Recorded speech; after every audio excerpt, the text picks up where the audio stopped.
2022 program. We are in the last 90 minutes of our sessions.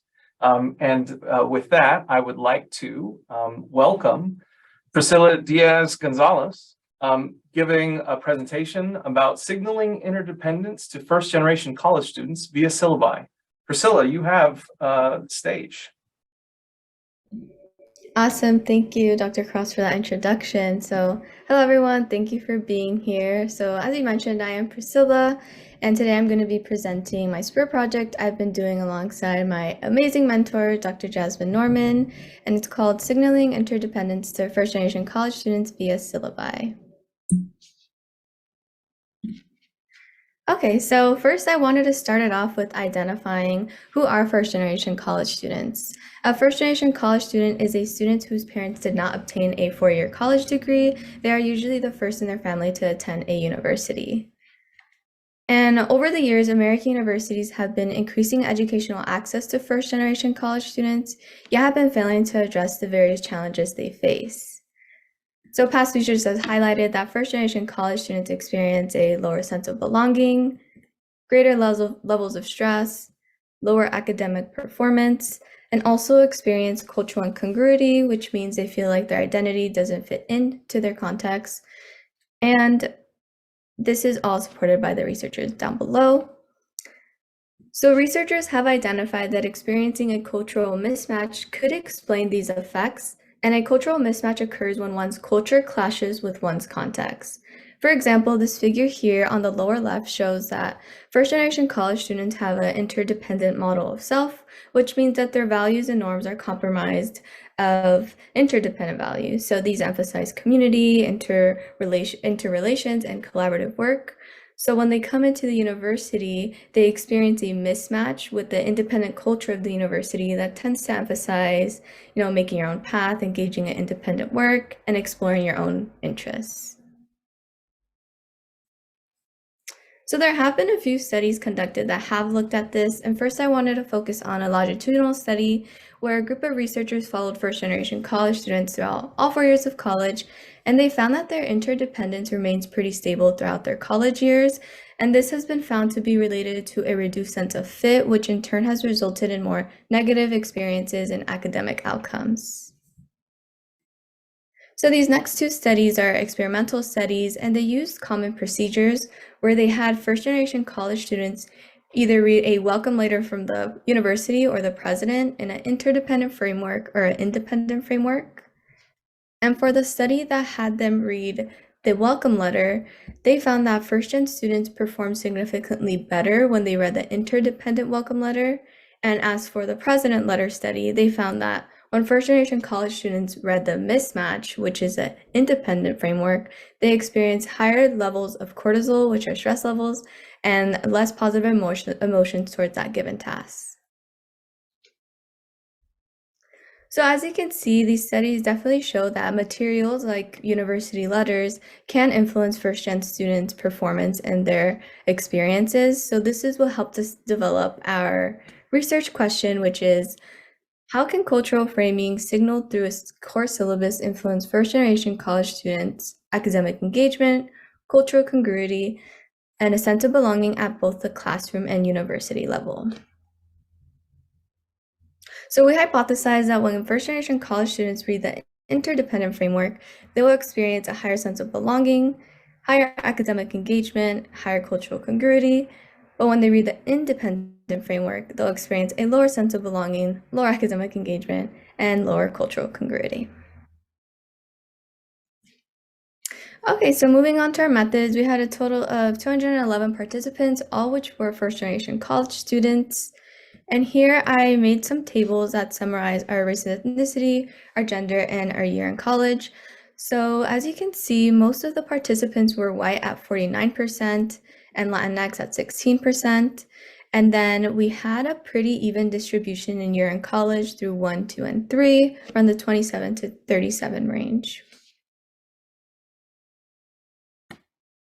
Awesome. So as for our procedure, when participants began the survey, they started off with the consent form, and then we also asked them about their motives for college. Afterwards, they were given a manipulation, which was either the interdependent syllabus or the independent syllabus. And after, they were given measures of our dependent variables, which again asked questions about their class level belonging, engagement, cultural congruity, as well as their university belonging. Then after those measures, they were asked demographic questions and then were later debriefed. Okay, so to give you a better idea of how our syllabus manipulation looked like, I included two sections of the syllabus, so the introduction and the learning objectives. So it's important to note that the interdependent framework is in gray, whereas the independent framework is in green. So I'll go ahead and give you all a few seconds to read the differences in the highlighted portions.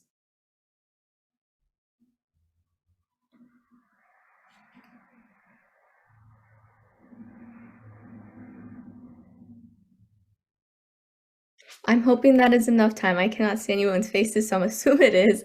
But I'm gonna also pull up the learning objective sections and give you a moment to view the differences in the syllabus.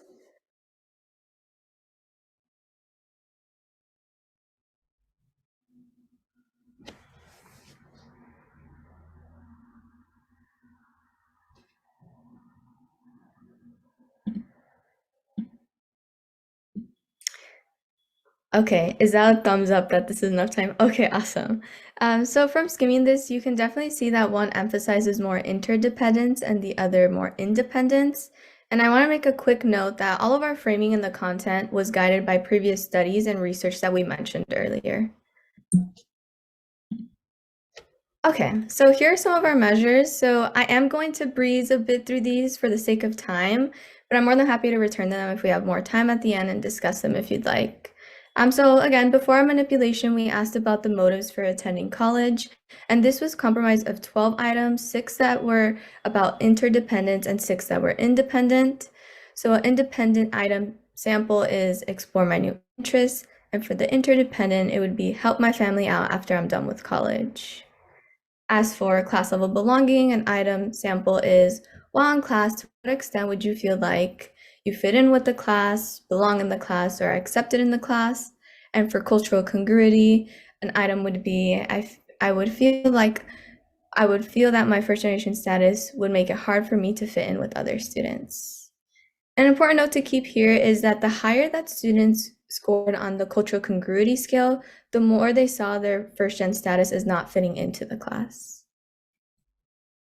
Okay, so our last two measures I'm going to introduce. So for academic engagement, a sample of this would be, I'd feel good when doing work for this class. I would find this class to be extremely enjoyable, and reverse coded, I would be bored in this class. As for university belonging, an item would be, I would feel like I belong at my university. Okay, so transitioning to our results, we ran independent sample t-tests, and here is a graph with our x-axis being our syllabus condition and the y-axis being the cultural congruity. As you can see, we did get a null effect, and from this we can see that there was no significant difference in one's cultural congruity between the interdependent or independent condition. And this was actually the same for all our 4 variables, which again was cultural congruity, belonging at both university and class level, and engagement. However, when we look at the correlations between the outcome variables, there is suggested evidence that with cultural congruity, again, as a reminder, participants' perception of their first-gen status fitting into the class is negatively correlated with belonging and engagement. So in other words, as one's perception of the first-gen identity not fitting in goes up, so their belonging and engagement decreases. And interestingly, we also found that university belonging is positively correlated with engagement and negatively correlated with cultural congruity, which again means that first-gen students' feelings of university belonging increase, so does their engagement. But when their first-gen perception of their identity of not fitting in goes up, their belonging also decreases. Okay, so to begin wrapping up, I wanted to discuss some of our limitations in our study, specifically with our manipulation. One being the length of the manipulation. It was very long, so this could cause participant fatigue and could cause participants just to skim through the syllabus. Second, our manipulation was possibly too subtle. Unlike the example I showed you all, Participants did not receive anything highlighted or bolded, so again, it could make it very easy just to breeze through the syllabus and not pay attention to the framing that we're trying to signal. And then third, we did not include a manipulation check. Okay, to conclude, I wanted to say that our study does not refuse past literature, but instead it raises important questions. So based off the previous literature and the cultural mismatch theory I discussed, we would expect an effect. And these studies were done on an even smaller sample size, and they did find an effect. So we're curious as to why we got no effects. Was this because of our manipulation, possibly the limitations I mentioned? Is this the communication? Does interdependence need to be signaled at a higher level, like a university level, rather than a syllabus in a course?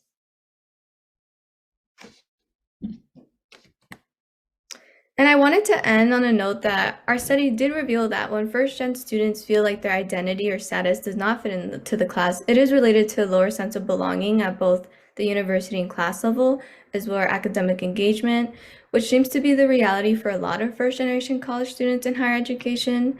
And I think it's for this reason why this research is so important to do.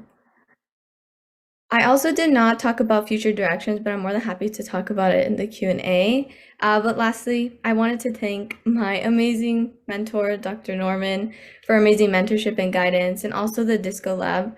The RAs were very helpful. Also for Dr. Cross and my fellow SPUR colleagues for their support through the program. Also my past mentors that helped me throughout my research journey all throughout undergrad till now. And then lastly, the SPUR program for giving me the opportunity to do what I love. So yeah, that is it. So I'll go ahead and stop screen sharing and I'll turn it over if anybody has any comments or questions.